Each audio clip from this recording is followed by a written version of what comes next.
I'm sure you'll agree we could have gone on much longer, but we have to move on. Philip, over to you. Thank you. Thank you very much, Michael, and many thanks to the team. Some excellent papers given there.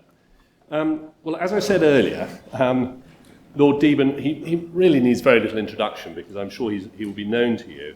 And he has been involved in agriculture for many years, in fact over 30 years.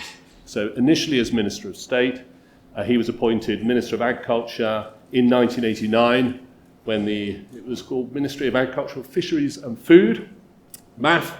In 1993, John became Secretary of State for the Environment, where he initiated a transformation really in the way that we protect our natural environment. And this has been carried forward by his successors. And as Lord Deben, he has continued to champion the essential role that farmers can play in response to the challenge of climate change. And indeed, he has first-hand experience of this through his own farming activities. He holds a hugely influential position as chairman of the UK Climate Change Committee. And with his leadership, the CCC has advised and cajoled successive governments in their efforts to combat climate change. So it's an absolute honour for him to address us here today. And on that note, over to Lord Deben. Well, I hope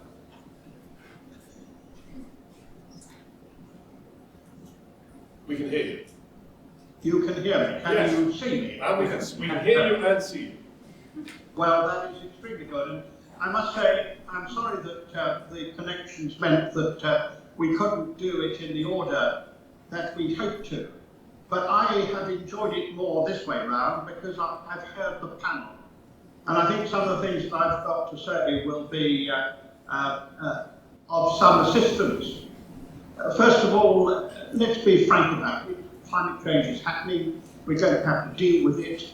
And the whole world is moving in that direction. Of course, people sign up for things they won't deliver. Of course, it's true that much of what people claim they've done is covered by that nasty phrase, greenwashing. But in the end, what the Paris Agreement, what the Glasgow Agreement have meant is that the whole world is going in one direction, and that is to fight climate change. Every year, it becomes more and more clear that we have to do it. So, as farmers, we have to recognise that. And although we may complain about the way in which we are treated, at least we have one with certainty, and that is that the emergency, which is climate change, will become more and more obvious to people year by year. And so the practical examples of what we have to do, which we heard during the panel, are very encouraging indeed, because they show not only that we've got the right direction, but that there are real things that we can do. But I want to concentrate on what we have to get in order to do them. And what worries me fundamentally is that our political structure, although it was brilliantly able to produce the Climate Change Act, Climate Change Committee, and our commitments as a nation worldwide being the leading commitments and the transformative commitments, what we have shown ourselves utterly unable to do is the delivery bit. And farmers, of course, noted that more than anyone else because delivery is what farmers are good at. We don't actually earn anything if we don't deliver. And therefore, delivery is the crucial measure. Now, what I have to say may seem very critical of the government, but it is also very critical of the opposition, because neither of our major parties, nor indeed the Liberal Democrats, have actually got a practical, detailed programme of how we deal with the issues of climate change generally, and they certainly don't have such a programme of how we help farmers to play their crucial part. Because agriculture is one of the biggest contributors to our emissions, and it could be one of the biggest contributors to the offsetting of those emissions, in the sense, the sequestration of carbon. So agriculture becomes central. And all those years in which people thought it unnecessary to think about agriculture have been swept away by three very simple matters. First, we have discovered that there isn't an everlasting source of food all around the world. What the last few years have shown is that food is going to be in short supply and very much a matter of competition, and we need to have some proper security policy. I go back to the time in which the cleverest man in Europe, Peter Jay, once interviewed me as Minister of Agriculture and said, we don't need a Minister of Agriculture because we'll always be able to get food somewhere else in the world. We don't need to grow our own food. And I just remind you of that because after all, that was David Miliband who said the government has no policy of food security. And in that he was speaking for the whole political establishment. They didn't believe that we needed our own resources as far as food is concerned. And the second thing that has happened is, of course, that we've discovered that climate change is happening and we have to fight it. And if we have to do that, we have to change the way in which we deal with our land use. And the third thing that has happened, which has made such a difference, is that we've begun to realise that these long chains, these long supply chains, are much more vulnerable than anybody thought they were. We've discovered that it isn't possible to have security in circumstances where geopolitical issues, whether it's our arguments with Russia or with China, whether it's what's happening in Myanmar or some of the appalling regimes throughout the world, we can't rely on the security that globalization was supposed to bring to.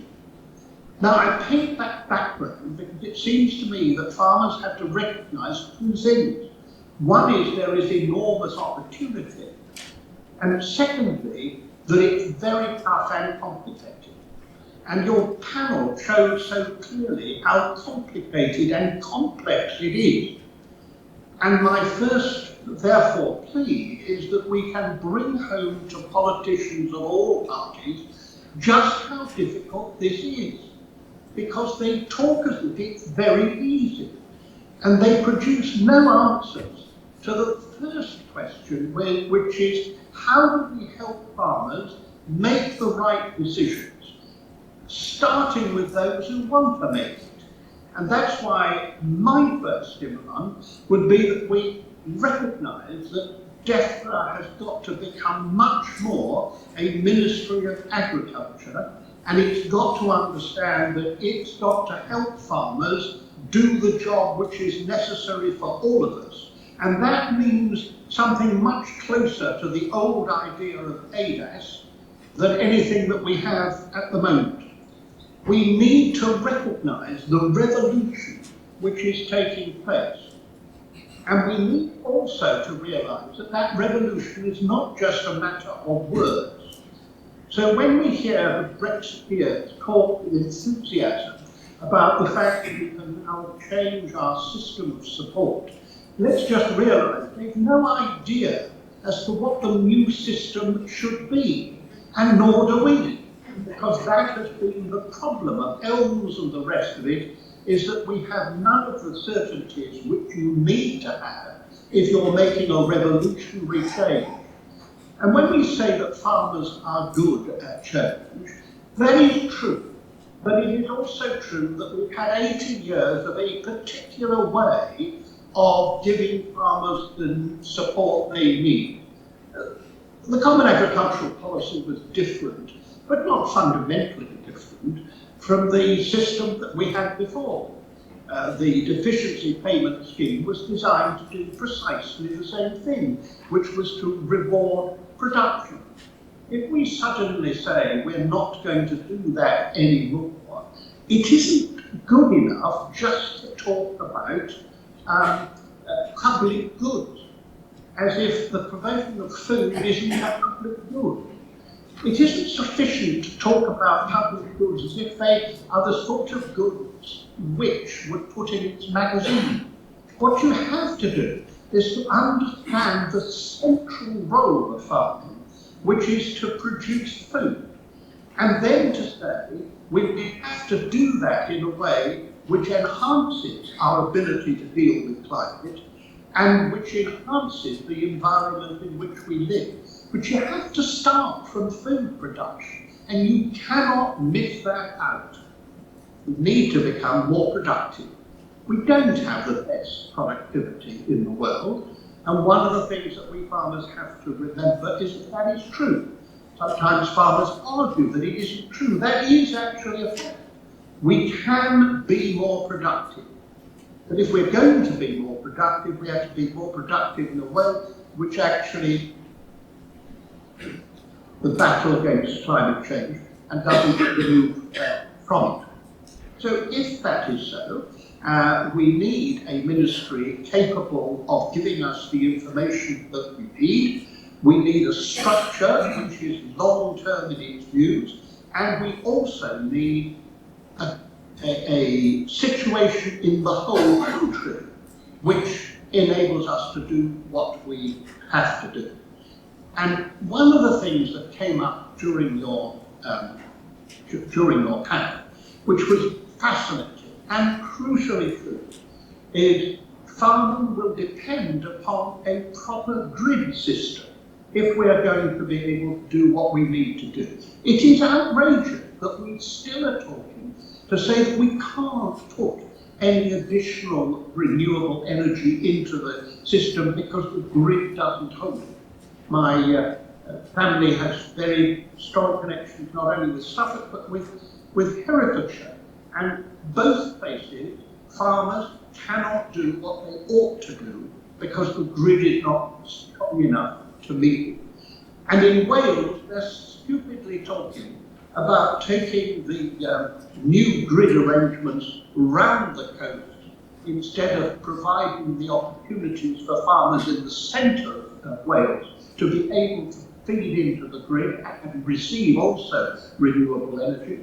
And in the east of England, they are trying to suggest that they should put the links right across the countryside instead of doing what they're offering to do in Wales in the wrong place, an undersea connection. So farmers have got to make government understand that this is not just a matter of agriculture, not just a matter of food production, not just a matter of environmental land management. It's a matter of providing the means whereby we can do the job properly. So that does mean have a proper policy about electricity connection, the grid, and the ability that we need to have both to receive and to give. And government has also certainly got to understand that it's not just the atmosphere in which we operate, not just dealing with it in that way, but we have also got to recognise our international obligations. The trade deals which this government are doing are entirely unacceptable. They do not recognise what the government has signed up to internationally. And the opposition has done nothing to try to stop it, because there's a kind of deal that somehow or other, the moment you say free trade, you must not in any way intervene.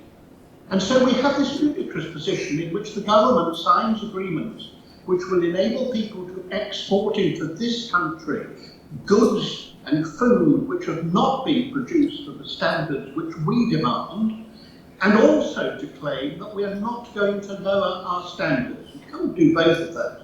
That's not possible. You have to say to people outside that if they are going to compete in our market, it has to be on the same fair basis.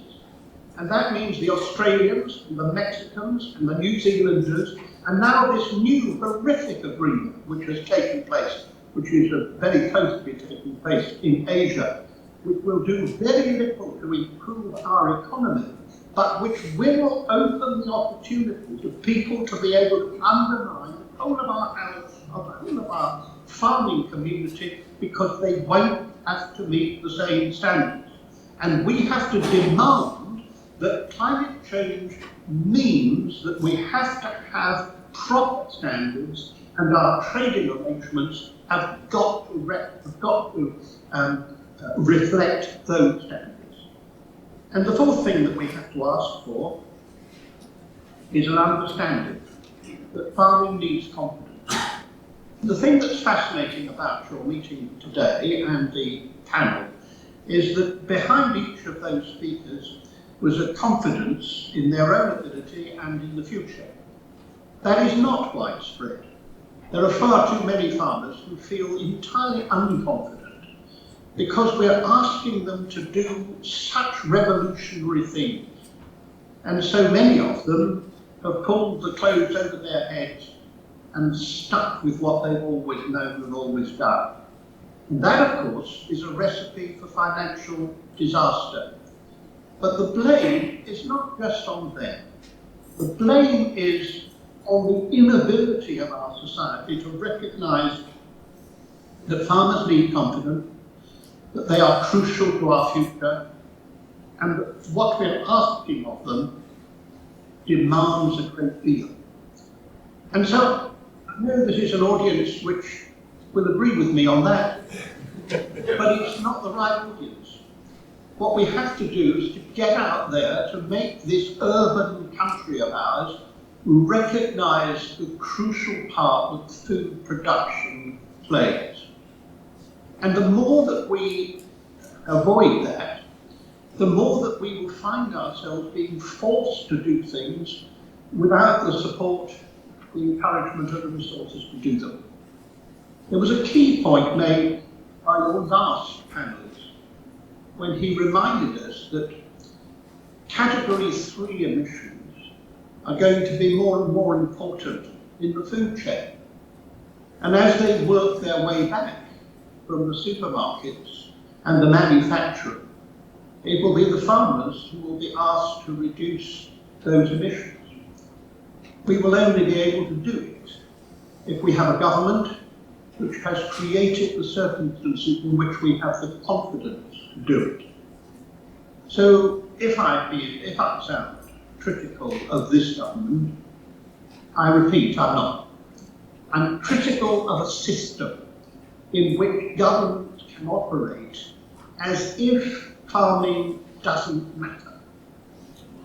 I suppose I would like to have a Ministry of Agriculture again. I suppose I'd like to look back at the argument and the result of the argument between Jim Pryor and Ted Heath. Ted Heath reorganised government in a brilliant way. And Jim Pryor said, absolutely, but keep the Ministry of Agriculture, because farmers need the confidence of a ministry which they understood, usually hated, often argued with, but in the end knew was the guarantee that people cared about agriculture. He won that battle with the essentially urban but very clever Ted Heath. We lost that battle when it was decided that it didn't matter any longer. Now, of course, reorganisation is very difficult, and no doubt it would be sensible for the Ministry of Agriculture to be part of a land management and planning system. But I still believe that until we have a reality of a minister and ministry where farmers believe that their future is in the hands of people who know how important it is, we will not get the change that we need. And so I end by reminding us why that change is essential. Climate change is terrifying. what is happening is existentially dangerous. We are not talking about something which can be laughed off or put off. We're talking about something which is actually putting the world in danger.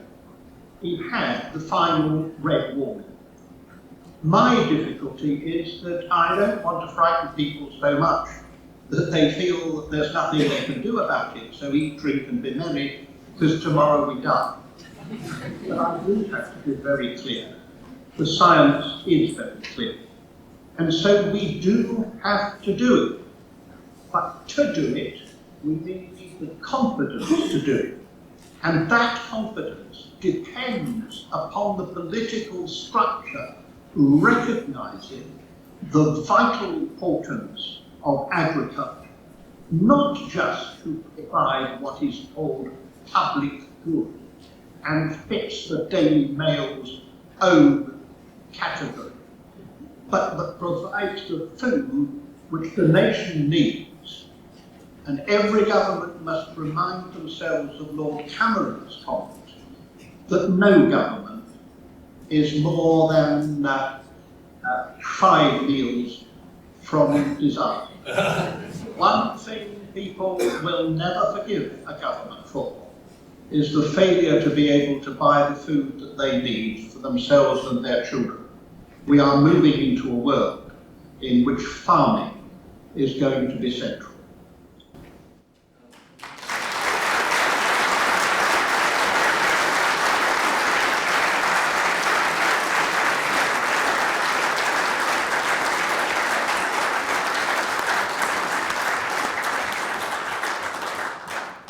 Well, I'm sure we would all agree that was a hugely informative and insightful address from Lord Deben there.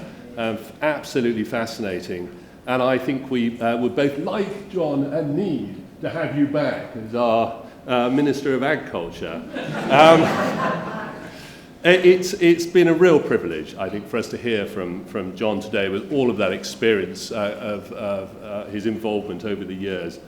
And I think it's very sad, actually, that after 10 years as chairman of the UK Climate Change Committee, John steps down this June. So John, I think on behalf of us all, once again, thank you very much indeed for your time today and for your words of wisdom, which are very